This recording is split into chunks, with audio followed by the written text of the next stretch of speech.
मी एक तुम्हाला कविता म्हणून दाखवणार आहे.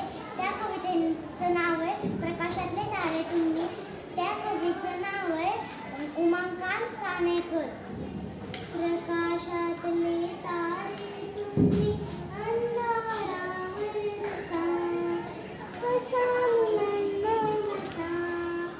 तुम्हा बोलवीती फुलराणी, खेळ खेळती वारा पाणी. आनंदाच्या शिखरावरती खुशाल जाऊन बसा. हसा मुलांनो हसा, हसा मुलांनो हसा. रडणे हा ना धर्म आपुला, हसण्या